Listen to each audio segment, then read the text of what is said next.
Bien, en el presente tutorial se va a explicar, vamos a combinar dos asignaturas, que es la asignatura de estadística y ya esos conceptos estadísticos aplicados en una hoja de cálculo. Entonces, el tema que se ha venido trabajando hasta el momento es en tablas de frecuencia simples, o sea, en otras palabras, son aquellas tablas que pues, me permiten evaluar un rango muy pequeño de datos. Existen las tablas de frecuencia para datos agrupados, o sea, para poder hacer la evaluación de un mayor número de datos de una muestra. Acá tenemos a continuación pues un ejemplo sencillo de una muestra. Tenemos unos datos aquí, unos datos que hemos obtenido de una muestra. Para poder construir la tabla de frecuencia requerimos una información preliminar de unas variables que están aquí pues identificadas. La primera que necesitamos calcular es la cantidad de datos que voy a evaluar. Ese es el dato enésimo en estadística. Ahora veámoslo desde el punto de vista del Excel, con que yo puedo calcular o contar una cantidad de valores de un rango. Entonces existe la función contar que hace eso, me permite contar cuántos números hay en un rango determinado, como en este caso. En este caso los datos están escritos desde la celda B2 a la celda F5. Al cerrar allí pues nos calcula el valor y nos dice que hay 20 números, hay 20 datos numéricos allí. A continuación sigue el dato mayor, el dato menor, el rango, la cantidad de intervalos y la amplitud. Comencemos con el dato mayor. Entonces ustedes ven en el lado derecho, he colocado una sinopsis de algunas funciones que existen en Excel que nos van a ayudar a calcular estos valores. Entonces el dato mayor, o sea el valor máximo, existe una función en Excel que llama max, que me permite hacer esa evaluación, o sea, mirar dentro de un rango de números cuál es el de mayor valor, el más alto. Entonces de igual manera señalamos el rango que se va a evaluar y nos dice que el valor más alto que hay en esos números es el número 22. Lo mismo aplica para el más pequeño, el mínimo, el valor mínimo. Entonces existe una función min que me permite calcular el valor más pequeño de un rango, valor mínimo. Entonces lo hacemos.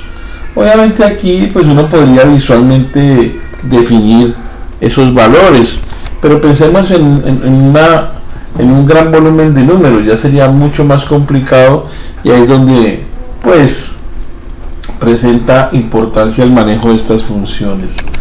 Pensé que el valor mínimo es 3. Y efectivamente el 3 es el más pequeño, así se repita, tengo una frecuencia aquí de 3, es el más pequeño, entonces por esa razón toma ese número. Ahora calculamos el rango. ¿Qué es el rango? El rango es la diferencia entre el dato mayor y el dato menor, es la resta, digámoslo así. Entonces en Excel siempre cualquier operación inicializa con el signo igual, sea función o sea un cálculo. En este caso es un cálculo, y nos referimos a la celda donde están los valores. En este caso J7, donde está el 22, le restamos lo que hay en J8, que es el 13, y nos da como resultado que el rango es igual a 9. Bien, ahora necesitamos calcular el número de intervalos que necesito construir o que necesito tener para evaluar estos 20 datos. Entonces cuando el texto o el profesor o el proponente del ejercicio de la tabla de frecuencia de datos agrupados no especifica la cantidad de intervalos que va a tener la tabla, toca calcularlo. Vamos a denotar el número de intervalos con la letra K. Existe una regla sugerida por Sturges, un matemático que se inventó esta regla, que dice que el número de intervalo es igual a una variable 1 más 3,322 multiplicado por el logaritmo natural de n, del dato enésimo, que ya lo tenemos. Entonces esta formulita es la de Stargus, ¿sí? Vamos a aplicarla. ¿Cómo sería? Aquí yo la escribí en el lado derecho. ¿Cómo sería en Excel, no? Entonces la misma variable, el signo igual al 1 más, abro paréntesis, en Excel o en cómputo, la operación multiplicación o producto se denota con asterisco.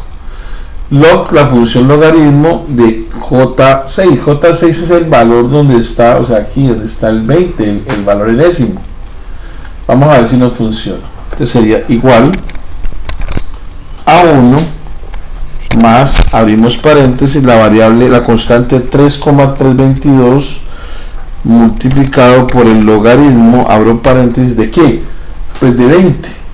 Y el 20 está en J6. Cierro paréntesis del logaritmo, función logaritmo, y cierro paréntesis del producto, y al darle enter nos da 5,322,021,65. Aquí hay que hacer una aclaración.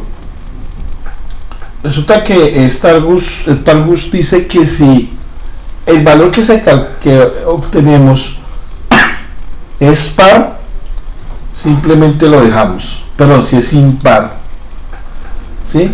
Si acá nos hubiese dado un valor par, por ejemplo un 4, tendríamos que aproximarlo al valor inmediatamente siguiente impar. O sea, K tiene que ser impar. Por esa razón, aquí va a decir que K va a valer 5. Se aproxima a 5. Entonces recordemos que eso significa que en nuestra tabla va a tener 5 ítems que vamos a evaluar, 5 intervalos. Ahora, tenemos que hallar la amplitud. ¿Qué es la amplitud? Es el valor que se le va a ir incrementando al límite inferior de cada intervalo. Calculémoslo primero y ahorita lo aplicamos ya en la tabla. Entonces dice que la amplitud es igual al rango, que es este 9 que está en la celda J9, dividido K, que en este caso ya redondeado está en K10. Entonces la operación a seguir allí sería referirnos a donde está calculado el valor de K, de R, que es el rango, dividido, el slash me representa la división, con 5, que es el valor de intervalos. Entonces eso nos da 1,80. Aquí necesariamente hay que redondear al valor siguiente, y es indiferente si es par o impar, pero hay que redondear. Entonces pueden usar una función que llama redondear, ¿sí? Decimos igual, redondear el valor. Entonces abrimos paréntesis, decimos que este valor que está en la celda J11, punto y coma, y le decimos en cuántos decimales, podemos decirle que 0 decimales, y cerramos, y nos dice que el valor redondeado quedó en 2. ¿Listo? Bien, entonces ya tenemos los valores que necesitamos para calcular, para ya construir nuestra tabla de frecuencia. Tenemos N20, rango 9, K, número de intervalo 5 y amplitud 2. Vámonos para otro escenario donde ya está la tabla construida, pues por lo menos están los títulos de la tabla. Entonces arrancamos por el siguiente. El valor, cada intervalo va a representar una clase. Esa clase arranca con un límite inferior y un límite superior. Entonces definamos los límites primero de cada intervalo. Hay 5 intervalos porque eso fue lo que nos dio K, 5 intervalos. Entonces el límite inferior arranca en el valor más pequeño. En este caso nosotros tenemos por arriba definido que el valor que nos calculó como más pequeño era el número 13, o sea el mínimo. Ahí arranca la tabla en 13. Y a ese 13 le vamos a adicionar ¿qué? La amplitud, es decir, la amplitud nos dio 2, o sea que el límite superior es 15. repito, límite inferior es el valor más pequeño con que arrancan los datos, y el límite superior es aumentarle a ese límite la amplitud, que en este caso es 2, o sea, nos da 15. Ese 15 pasa ahora a ser, ustedes ven acá que hay corchete y hay paréntesis. Eso está significando lo siguiente, que el valor que está al lado del corchete está incluido dentro del intervalo, mientras que el que está con paréntesis va a ser evaluado en el siguiente intervalo. Entonces ese 15 pasa al siguiente intervalo, más 2 de la amplitud me da 17. Ahora el 17 pasa al siguiente intervalo, 17 más 2 nos da 19. Ahora ese límite superior se convierte en inferior, 19 más 2 nos da 21. Y por último 21 se convierte en el límite inferior del último intervalo, más 2 nos da 23. Entonces allí tenemos definidos los intervalos y los límites inferior y superior. Ahora, ¿hasta dónde vamos a evaluar? Entonces para eso necesitamos calcular x. ¿El x qué va a ser? Va a ser la suma del límite inferior más el superior dividido 2. Matemáticamente esto es la función promedio. Yo tomo dos valores y lo divido entre 2, me da el promedio. Entonces puedo usar esa función aquí para calcular ese valor. Entonces igual la función promedio. La estoy enseñando, pero si alguien quiere usar esa fórmula también le funciona. Promedio. Entonces el promedio ¿de quién? Pues de coger 13 y 15, eso nos da 28, y dividido 2 pues nos va a dar 14. Ya ahí no vamos a copiar, simplemente arrastramos la función, el cálculo, pero este cálculo arrastramos aquí en este rango y nos quedan calculados los x de acuerdo a los intervalos. A ver, ojo que acá hay que poner mucho cuidado para saber cómo calculo las frecuencias. Acá dice que este dato es cerrado, es decir, incluye el 13, pero dice que no incluye el 15. O sea, ¿de dónde voy a evaluar? Voy a evaluar de 13 a 14 para el primer intervalo. En el segundo voy a evaluar el 15 que no se ha tomado, del 15 al 16, el 17 no, porque el 17 debe ser tomado en el siguiente intervalo. En este intervalo va a ser de 17 a 18. En el siguiente de 19 a 20 y en el último de 21 a 22. Así es la forma como se calcula las frecuencias. Veamos qué ocurre con la frecuencia absoluta. Miremos valores que se repiten, que estén entre 13 y 14. Entre 13 y 14 tenemos acá 1, 2, 3, 4 valores. Miremos a ver si está correcto. Vamos a revisar. Entre 13 y 14 está el 13, 1, 2, 3 y 4. Listo. Ahora la frecuencia los datos que se repiten, o la frecuencia entre 15 y 16. Entonces 15 y 16 tenemos 1, 2, 3, 4, 5, 6, 7, 8 y 9. Acá tenemos 9 frecuencias en ese rango. Van 3. Recordemos que el valor, la sumatoria final de la frecuencia absoluta tiene que dar el mismo que la misma cantidad n, el número enésimo, o sea que nos tiene que dar 20.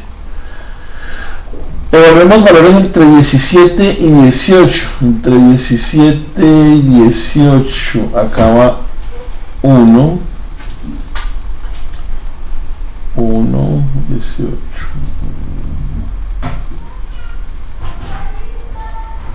2 y 3.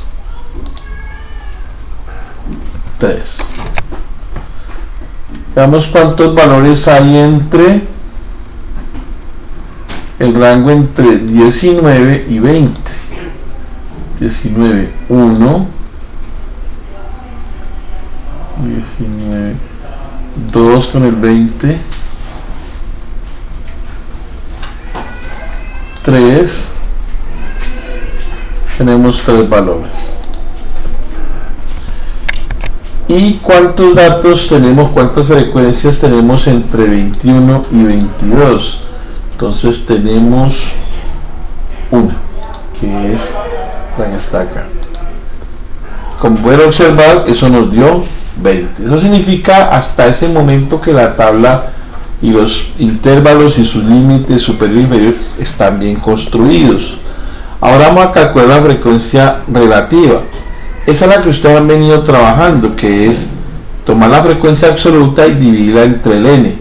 Acá simplemente es una operación que nos incluye un nuevo concepto que se llama el anclaje. ¿El anclaje en qué consiste? Veámoslo. Igual, me dice que tome lo que vale la frecuencia, es decir, este 4, y lo dividamos, dividir, si no diré slash, entre n. Ese n para nosotros puede ser ese que está aquí abajo, ¿sí? Le puedo dar clic y le damos, ese es el 20, el 20, ¿cierto? Pero el 20 siempre tiene que ser constante. Si no lo anclo, cuando pasa a la siguiente fórmula dirá 30 n34, y en n34 no hay nada, n35, etcétera. Entonces lo mejor es anclarlo, garantizar que este valor siempre sea el mismo, y eso se hace con la tecla funcional F4. Listo, al darle enter nos da 0.20. Simplemente para el resto arrastramos el cálculo aquí, lo arrastramos, parte inferior derecha, y al soltarlo pues hace los cálculos para esta frecuencia, para cada una de las frecuencias que se hallan, las frecuencias absolutas que se obtuvieron del chequeo visual. Ahora, el valor de la sumatoria de las frecuencias relativas nos tiene que dar 1. Ahora, aquí uno podría pensar, nos falta una tabla allí que sería la frecuencia porcentual, pero no la vamos a calcular en este caso. Calculemos la frecuencia acumulada. Esa es muy sencilla. La primera pues es la que se obtuvo inicialmente, en este caso 4. Ese 4 está en la celda N28. Listo. Ahora las subsiguientes es la anterior más la que sigue. Entonces podemos hacer este tipo de operación: la anterior más la que continúa, que en este caso es 9, y le damos enter. Nos da 13, y eso nos da 4 y 9, nos da 13. Y sumamos, arrastramos la función, el cálculo para los siguientes ítems, y finalmente nos tiene que dar también el dato enésimo. La sumatoria nos da 20. Bien, con eso ya nos quedó pues indicada la tabla de frecuencia con datos agrupados que requeríamos. O sea, esto nos va a economizar tiempo porque ya vamos a valorar grupos de datos, no datos de forma individual, pero hay que tener presente las consideraciones que de las variables que se calcularon y que obviamente necesitamos dentro del ejercicio. Bien, espero que sea de mucha utilidad este video para la realización de sus tablas de frecuencia con datos agrupados.